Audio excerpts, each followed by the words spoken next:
ദൈവത്തിന് സ്തുതി. പ്രിയമുള്ളവരെ, നിങ്ങൾ കേൾക്കുന്നത് നമ്മുടെ ദിവ്യനാഥ വൈദികരോട് സംസാരിക്കുന്നു എന്ന മരിയൻ സന്ദേശ ഗ്രന്ഥത്തിൻ്റെ വായനയാണ്. ഇന്ന് ദിവസം 41. ഈ സന്ദേശങ്ങൾ ഫാദർ സ്റ്റെഫാനോ ഗോപി എന്ന വൈദികന് പരിശുദ്ധ അമ്മ നൽകിയവയാണ്. അന്ത്യകാലഘട്ടത്തിലേക്ക് നമ്മെ ഒരുക്കുന്നതിനായി അമ്മ നൽകിയ ഈ സന്ദേശങ്ങൾ വൈദികർക്കെന്നതുപോലെ തന്നെ മറ്റെല്ലാവർക്കും ബാധകമാണ്. പരിശുദ്ധ അമ്മയുടെ ഈ സന്ദേശങ്ങൾ നിങ്ങൾക്ക് തുടർന്ന് ലഭിക്കണമെങ്കിൽ ദയവായി ഈ പേജ് സബ്സ്ക്രൈബ് ചെയ്യുക.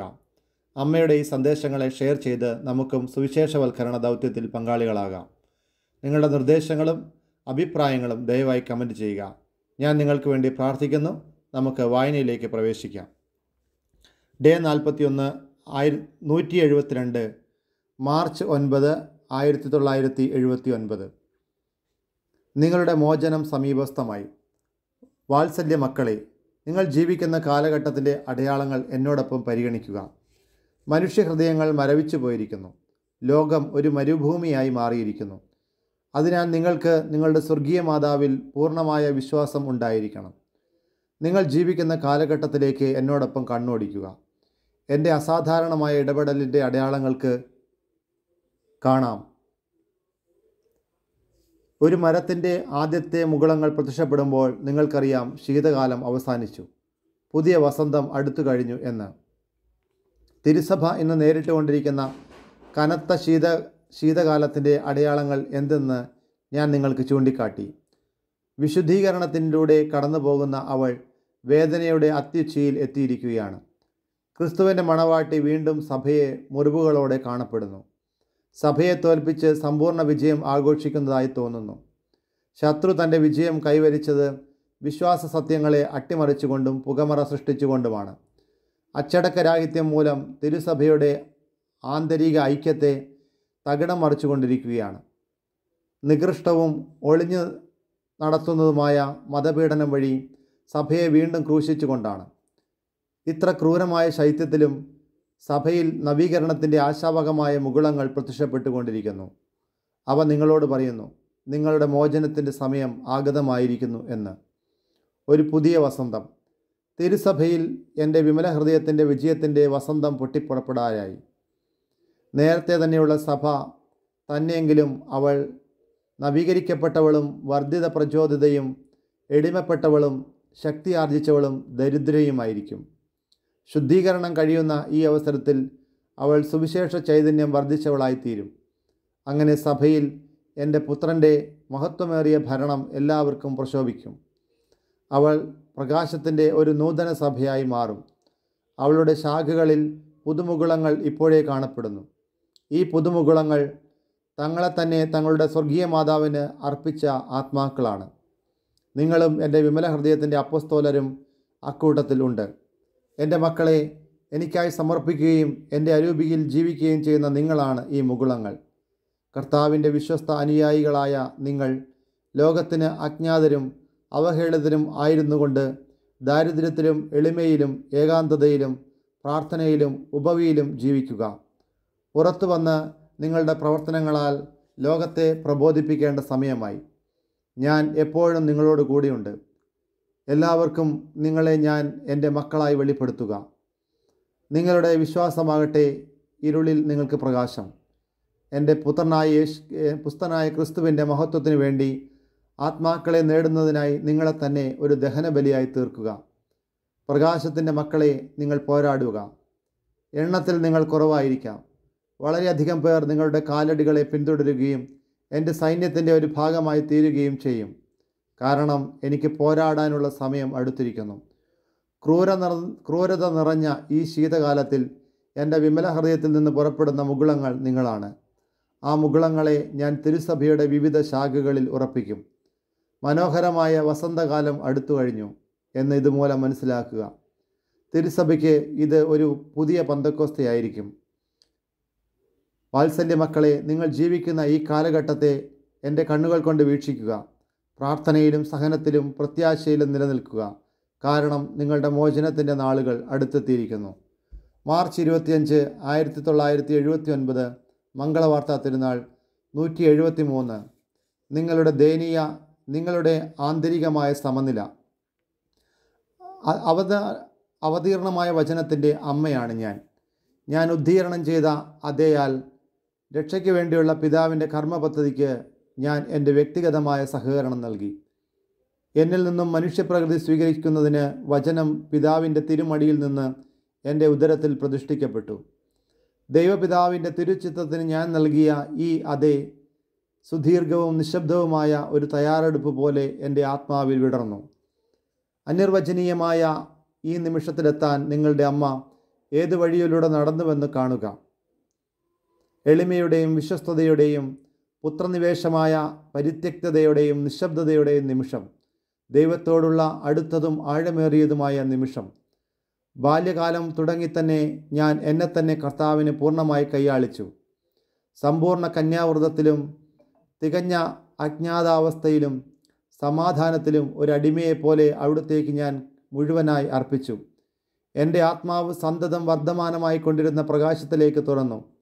കർത്താവിൻ്റെ ചിത്തം പൂർണ്ണമായി നിറവേറ്റിക്കൊണ്ടും അവിടുത്തെ വചനത്തെ അനുസരിച്ചുകൊണ്ടും അവിടുത്തെ പൂർണ്ണമായി സ്നേഹിക്കുന്നതിന് വേണ്ടി എൻ്റെ ജീവിതം എല്ലാറ്റിൽ നിന്നുള്ള നിസ്സംഗതയിൽ രൂപം കൊണ്ടു. ദൈവത്തിൻ്റെ വചനം അന്വേഷിക്കുന്നതിലും ശേഖരിക്കുന്നതിലും അതൊരു നിധിയായി സൂക്ഷിക്കുന്നതിലും മാത്രം എൻ്റെ ഉള്ളിൽ പ്രത്യേകമായ ഒരു അഭിരുചി ഞാൻ വളർത്തിയെടുത്തു. പിതാവ് തൻ്റെ വചനത്തെ അമ്മയായ എൻ്റെ ഉദരത്തിൽ നിക്ഷേപിക്കുന്നതിന് തീരുമാനിച്ചപ്പോൾ സ്നേഹത്തോടും ആനന്ദത്തോടും കൂടെ അവിടുത്തെ എതിരേൽക്കുവാൻ നിങ്ങളുടെ സ്വർഗീയ അമ്മ സന്നദ്ധയായിരുന്നുവെന്ന് അദ്ദേഹം കണ്ടു. ദൈവത്തിന് മനസ്സ് പൂർണ്ണമായി നിറവേറ്റുക എന്നത് മാത്രമായിരുന്നു അവളുടെ ലക്ഷ്യം. എൻ്റെ പ്രിയസുതരെ, മംഗളവാർത്താ സമയത്ത് തൻ്റെ ഹൃദയവും അധരങ്ങളും കൊണ്ട് കർത്താവിൻ്റെ തിരുമനസ്സിന് പ്രത്യുത്തരം നൽകിയ നിങ്ങളുടെ അമ്മയെ നോക്കി ധ്യാനിക്കുക.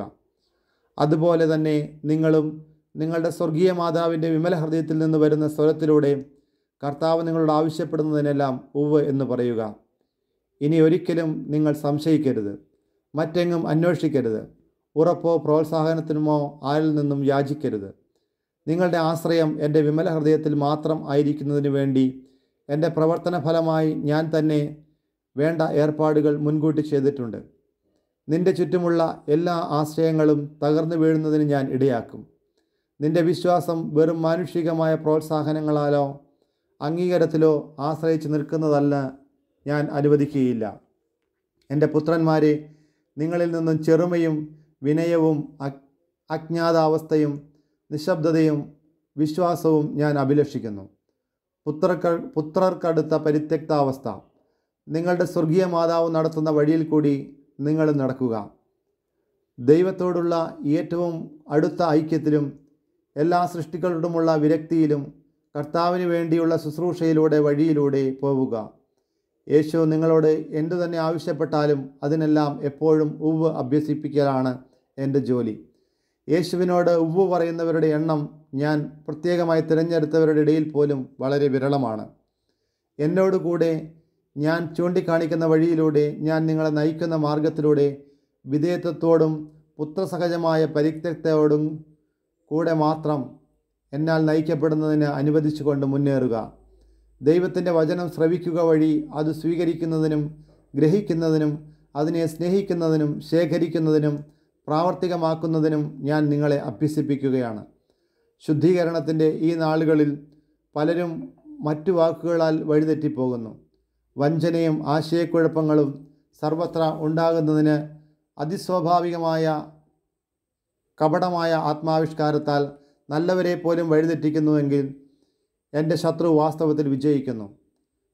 അസാധാരണമായ പ്രതിഭാസങ്ങൾ സൃഷ്ടിക്കുന്നതിൽ അവൻ വിജയിക്കും. ഇവ നല്ലവരുടെ പോലും മനസ്സുകളെ കളങ്കപ്പെടുത്തും. നിങ്ങളാകട്ടെ എൻ്റെ വിമല ഹൃദയത്തിൻ്റെ സങ്കേതത്തിൽ അഭയം തേടുക. സഭ സൂക്ഷിക്കുന്നതും വ്യാഖ്യാനിക്കുന്നതും പ്രഘോഷിക്കുന്നതുമായ ദൈവവചനത്തെ അവിടെ ശ്രവിക്കുക. നിങ്ങളെ തെളിച്ചത്തിൻ്റെയും സത്യത്തിൻ്റെയും മാർഗത്തിലൂടെ നയിക്കുന്നതിന് ഇക്കാലത്തുള്ളതുപോലെ ഇത്ര ധാരാളമായ പ്രകാശം മുൻപൊരിക്കലും മാർപ്പാപ്പയ്ക്ക് ലഭിച്ചിട്ടില്ല.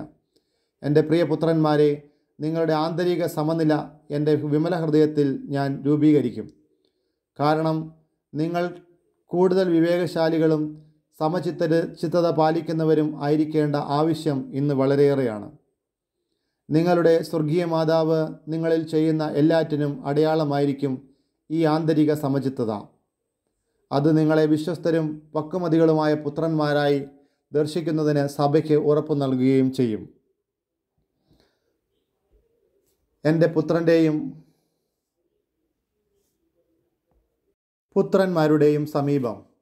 ഏപ്രിൽ 13, 1979 ദുഃഖവെള്ളി, 174. ഇന്ന് എൻ്റെ സ്ഥലം ഇവിടെയാണ്. എൻ്റെ സഹിക്കുന്ന മകൻ്റെ സമീപം. ഗെത്സമനിയിൽ യേശു ആന്തരികമായ മരണവേദന അനുഭവിച്ചപ്പോൾ ഞാൻ അവന് സമീപം ആയിരിക്കാൻ പാടില്ലെന്ന് പിതാവിൻ്റെ ചിത്തം നിശ്ചയിച്ചിരുന്നു. എന്തെന്നാൽ തൻ്റെ അമ്മയുടെ അസാന്നിധ്യം അവൻ്റെ പരിത്യക്താവസ്ഥയെ കൂടുതൽ പൂർണ്ണമാക്കും. കഴിയുമെങ്കിൽ ഈ പാനപാത്രം എന്നിൽ നിന്ന് അകന്നു പോകട്ടെ.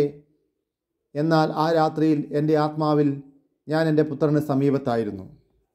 പ്രാർത്ഥനയുടെയും സഹനത്തിലൂടെയും യഥാർത്ഥത്തിൽ അവിടുത്തെ മരണവേദന മുഴുവനും ഞാൻ പങ്കുകൊണ്ടു.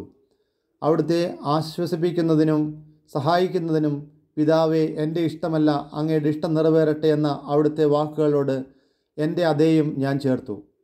അവനെ ആശ്വസിപ്പിക്കുന്നതിന് ഒരു ദൈവദൂതൻ അവൻ്റെ പക്കലേക്ക് അയക്കപ്പെട്ടു. എൻ്റെ സമീപത്തുകൂടെയും അവൻ കടന്നുപോയി. മാലാഖ വഹിച്ചിരുന്ന കാസയിൽ എൻ്റെ മാതൃഹൃദയത്തിൻ്റെ സ്നേഹം മുഴുവൻ ഞാൻ നിക്ഷേപിക്കേണ്ടതിനായിരുന്നു അയാൾ ഇപ്രകാരം ചെയ്തത്. ഇന്ന് എൻ്റെ സ്ഥലം ഇതാണ്, മരിച്ചുകൊണ്ടിരിക്കുന്ന എൻ്റെ പുത്രന് സമീപം. യേശു ഒറ്റിക്കൊടുക്കപ്പെടുകയും തൻ്റെ സ്വന്തക്കാരാൽ പോലും പരിത്യജിക്കപ്പെടുകയും ചെയ്ത ശേഷം കാൽവരിയിലേക്കുള്ള വഴിയിൽ വെച്ചാണ് ഈ സന്ദർശനം നടന്നത്. 12 പേരിൽ ഒരാൾ മാത്രം നിന്നു. അയാളെ പ്രോത്സാഹിപ്പിക്കുന്നതിനും എൻ്റെ കൂടെ നിൽക്കുന്നതിനും അയാളെ ഞാൻ കൈക്ക് പിടിച്ച് നടത്തി. ശിക്ഷ മുറിവേറ്റ യേശുവിൻ്റെ ശരീരത്തിൻ്റെ ലിഖിതമായിരുന്നു. രക്തപങ്കിലമായ കണ്ണുകൾ മുള്ളുകളാൽ മൂടപ്പെട്ടിരുന്നു. എൻ്റെ മകനെ ഞാൻ കണ്ടുമുട്ടുന്നത് ഇവിടെയാണ്. മരിക്കുന്നതിന് അവനെ സഹായിക്കാൻ ഞാൻ അവൻ്റെ സമീപത്തുണ്ട്. ആണികൾ അവൻ്റെ മാംസത്തിൽ തുളച്ചു കയറുന്നതിനും കൊലമരത്തിൽ തൂങ്ങിക്കിടന്ന അവൻ്റെ ശരീരം വലിഞ്ഞു കീറുന്നതിനും തീവ്രവേദനയ്ക്കും കാരണമായ ശ്വാസം മുട്ടലുമെല്ലാം എനിക്കും അനുഭവവേദ്യമായി. പ്രാർത്ഥനയുടെയും മാപ്പ് നൽകലിൻ്റെയും വാക്കുകൾ അവിടുന്ന് ഉരുവിട്ടപ്പോൾ അവിടുന്ന് കൂടുതൽ ബലഹീനനാകുന്നതായി ഞാൻ കണ്ടു. അവിടുന്ന് മരിക്കാറായെന്ന് എനിക്ക് മനസ്സിലായി. എന്നാൽ തുളയ്ക്കപ്പെട്ട ഹൃദയത്തോടും മുറിവേറ്റ ആത്മാവോടും കൂടെ കുരിശിനു കീഴിൽ ജീവനോടെ ഞാൻ നിൽക്കുന്നു. അമ്മ എന്ന നിലയിൽ എൻ്റെ മകൻ മരിക്കുന്നതിന് എനിക്ക് സഹായിക്കണം. അതിനുവേണ്ടിയാണ് അത്ഭുതകരമായി ഞാൻ ജീവിച്ചത്. ഈ നിമിഷങ്ങളുടെ നിഗൂഢ രഹസ്യം ആർക്കും ഗ്രഹിക്കാൻ സാധ്യമല്ല. ഇന്ന് എൻ്റെ സ്ഥലം ഇവിടെയാണ്, അടക്കം ചെയ്യപ്പെട്ട എൻ്റെ പുത്രന് സമീപം. കവിഞ്ഞൊഴുകുന്ന ഒരു നദി അതിൻ്റെ തീരങ്ങളെ കുത്തിയൊഴുക്കുന്നത് പോലെ ഇപ്പോൾ എൻ്റെ ദുഃഖം കരകവിഞ്ഞൊഴുകുകയാണ്. എൻ്റെ കണ്ണീരുകൾ അവൻ്റെ മുഖത്തെ നനയ്ക്കുന്നു. എൻ്റെ പ്രരോദനങ്ങൾ അവൻ്റെ ശരീരത്തെ പൊതിയുന്നു. എൻ്റെ കരങ്ങൾ കൊണ്ട് അവൻ്റെ ആഴമായ മുറിവുകളെ ഞാൻ അടയ്ക്കുന്നു. തത്സമയം എൻ്റെ വിമല ഹൃദയം അവിടുത്തെ ആദ്യ കല്ലറയായി തീരുന്നു. അനന്തരം രാത്രി എല്ലാറ്റിനെയും ആവരണം ചെയ്യുമ്പോൾ അമ്മ ജാഗരണം ആരംഭിക്കുന്നു. ധ്യാനനിരതയായി ഇതാ ഞാൻ ഇവിടെയുണ്ട്. എന്നെ ഒരിക്കലും വിട്ടുപിരിഞ്ഞിട്ടില്ലാത്ത വിശ്വാസത്തിൽ, എന്നെ പൂർണ്ണമായി പ്രകാശിപ്പിക്കുന്ന പ്രത്യാശയിൽ, എന്നെ സംബന്ധിച്ചിടത്തോളം രാത്രിയോ പകലോ ഇല്ലാത്ത സമയത്തെ ചൂണ്ടിക്കാണിക്കാനെന്ന പോലെ കടന്നു പോകുന്ന പ്രാർത്ഥനയിൽ, നിരന്തരമായി അവിരാമമായി നടത്തപ്പെടുന്ന പ്രാർത്ഥനയിൽ ധ്യാനനിമഗ്നയായി ഞാൻ നിലകൊള്ളുന്നു. അമ്മയുടെ തീക്ഷ്ണമായ പ്രാർത്ഥന സ്വർഗത്തെ തുളച്ചു കയറുകയും പിതാവ് അത് സ്വീകരിക്കുകയും ചെയ്യുന്നു. പിതാവ് എൻ്റെ വേദനാപൂർണമായ കാത്തിരിപ്പിൻ്റെ സമയം കുറയ്ക്കാനായി എൻ്റെ പുത്രൻ്റെ പുനരുദ്ധാന സമയം കാത്തിരിക്കുന്നു. എൻ്റെ സ്ഥലം ഇവിടെയാണ്, എൻ്റെ ഉദ്ധിതനായ പുത്രന് സമീപം. മഹത്വം പ്രാപിച്ച ശരീരത്തിൻ്റെ തേജസ്സോടുകൂടെ യേശു എൻ്റെ പക്കൽ വരുമ്പോൾ അവൻ തൻ്റെ ദിവ്യകരങ്ങളാൽ എന്നെ സ്വീകരിക്കുകയും എൻ്റെ ഉഗ്രമായ മനോവേദനയുടെ മുറിവുകളെ ചുംബിക്കാനായി കുനിയുകയും ചെയ്യുമ്പോൾ അവന് വേണ്ടിയുള്ള എൻ്റെ ദൗത്യം അവസാനിച്ചെന്ന് ഞാൻ ഗ്രഹിക്കുന്നു. അവിടെയും എൻ്റെ മഹാസ്ഥാനങ്ങളിൽ നിന്ന് ജനിച്ച തിരുസഭയ്ക്ക് വേണ്ടിയുള്ള എൻ്റെ മാതൃദൗത്യം നിങ്ങൾക്ക് വേണ്ടി ഞാൻ ആരംഭിക്കുന്നു. ഇന്ന് എൻ്റെ സ്ഥലം ഇവിടെയാണ്, എൻ്റെ പുത്രരുടെ സമീപം. എൻ്റെ ഏകസുതൻ്റെ മരണത്താൽ ജനിച്ച മക്കളെ, ലോകത്തിൻ്റെ അവസാനം വരെ ഞാൻ നിങ്ങളോട് കൂടിയുണ്ട്. യേശു തൻ്റെ രക്ഷാകരമായ പീഡാനുഭവം ജീവിതത്തിലേക്ക് പകർത്തുവാൻ നിങ്ങളെ വിളിക്കുമ്പോൾ അന്ധകാരത്തിൻ്റെയും സഹനത്തിൻ്റെയും ആ സമയത്ത് സർവോപരി ഞാൻ നിങ്ങളോട് കൂടെയുണ്ട്. പ്രിയമുള്ളവരെ, ഇന്നത്തെ ഈ വായന അവസാനിക്കുമ്പോൾ ദൈവത്തിന് നന്ദി പറയുന്നു. കർത്താവിൻ്റെ വലിയ കരുണയാണ് നമ്മളെ ഇത്രയും ദിവസങ്ങളും കാത്തു സൂക്ഷിച്ചത്. അവിടുത്തെ മാതാവിൻ്റെ സന്ദേശങ്ങൾ കേൾക്കുവാൻ നമ്മളെ തിരഞ്ഞെടുത്ത് അഭിഷേകം ചെയ്ത് നമ്മൾ ഒരുമിച്ച് ചേർത്തത്. നമ്മൾ ഒരേ ആത്മാവിൻ്റെ പ്രവർത്തനങ്ങളുടെ കീഴിലായിരുന്നു. ദൈവത്തിന് നാമത്തിന് നന്ദിയുണ്ടാകട്ടെ. ഈശോയുടെ സ്തുതിക്കപ്പെടട്ടെ. അവിടുത്തെ നാമത്തിന് മഹത്വം ഉണ്ടായിരിക്കട്ടെ. യേശുവെ നന്ദി, യേശുവെ സ്തുതി, യേശുവെ സ്തോത്രം, യേശുവെ ആരാധന. പരിശുദ്ധാത്മാവെ നന്ദി, പരിശുദ്ധാത്മാവെ സ്തുതി. ദൈവമേ സ്തോത്രം, ദൈവമേ നന്ദി, ദൈവമേ ആരാധന, ദൈവമേ മഹത്വം. ഹല്ലേലൂയ.